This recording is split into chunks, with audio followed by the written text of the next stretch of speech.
Bienvenue, bonsoir à tous. Le potentiel touristique de la Côte d'Ivoire mis en avant lors du lancement de la 41e journée mondiale du tourisme ce matin.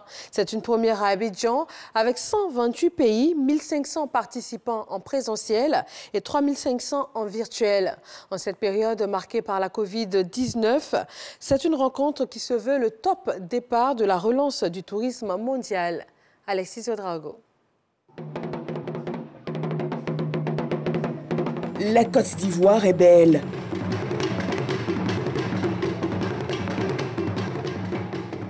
Ce lundi, elle accueille le monde du tourisme sous ses plus belles coutures. Pour cette 41e journée mondiale du tourisme, le pays met les petits plats dans les grands.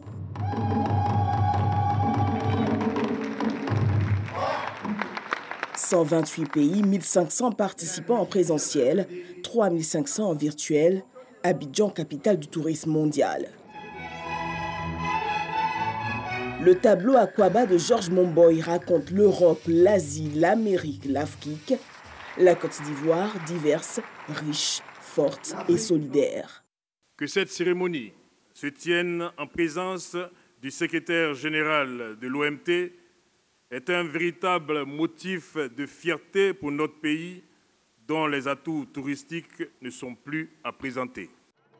À l'heure de la Covid-19, le secteur fortement impacté se réinvente pour donner de l'espoir avec sa stratégie Sublime Côte d'Ivoire.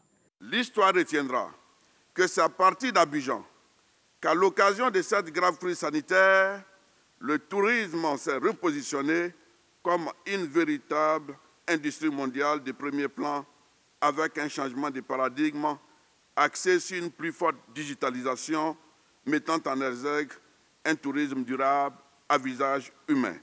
La Covid-19, c'est aussi pour le secteur 4 000 milliards de dollars de pertes et son lot de chômage. Le ministre ivoirien du Tourisme invite les acteurs du secteur à la solidarité. Des mots soutenus par le secrétaire général de l'OMT. Autour du thème « Le tourisme pour une croissance inclusive », la rencontre célèbre pour le chef du gouvernement, le voyage. Le monde est un livre et ceux qui ne voyagent pas n'en ont lu qu'une seule page. L'industrie du tourisme, des arts et des loisirs occupe une place prépondérante dans notre plan de croissance nationale et est l'un des 10 secteurs clés devant contribuer à la transformation structurelle de notre économie, notamment au travers de la stratégie sectorielle Sublime Côte d'Ivoire. Elle ambitionne de positionner la Côte d'Ivoire comme la 5e destination touristique africaine et d'atteindre les 5 millions de visiteurs à l'horizon 2025, permettant de créer 750 000 emplois nouveaux. En faisant de notre pays un hub pour le tourisme d'affaires, comme pour le tourisme de loisirs, à quelques heures d'avion de l'Europe, sans guère de décalage horaire et en profitant du potentiel touristique unique que nous avons. Autre enjeu capital, celui de la vaccination. Nous avons besoin de plus en plus de doses, de plus en plus rapidement, pour que la reprise mondiale, comme celle du tourisme, ne se déroule pas à 2 vitesses. L'espace d'un instant, le chef du gouvernement s'arrête pour honorer l'international Didier Drogba pour sa contribution au tourisme ivoirien. C'est le 10 septembre 2019 que la Côte d'Ivoire a été désignée au nom des pays africains, pays hôtes de la célébration de cette 41e journée mondiale du tourisme. Voilà, une cérémonie pleine de rythme et de couleurs. Le concours d'entrée à l'Institut Polytechnique des sciences et techniques de la communication s'est ouvert ce matin. Le ministre de la Communication, des médias et de la francophonie a procédé au lancement officiel des épreuves écrites.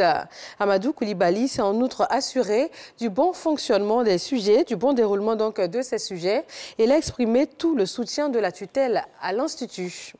Au Mali, c'est la fin des concertations sur l'élaboration d'un organe unique de gestion des élections.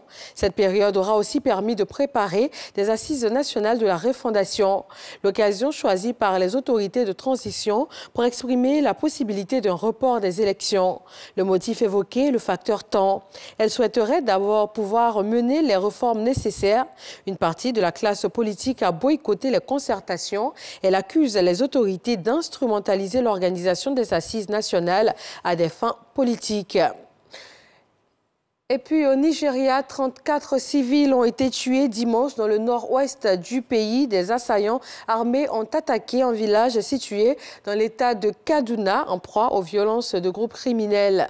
Des soldats dépêchés sur les lieux ont essuyé des tirs avant de forcer les assaillants à se retirer. Une opération militaire est en cours depuis début septembre dans les États concernés par ces attaques, avec notamment des restrictions coupant les réseaux téléphoniques pour empêcher les groupes armés d'échanger entre eux sur les mouvements de troupes. Merci de suivre RTI 1. Je vous retrouve à 20h.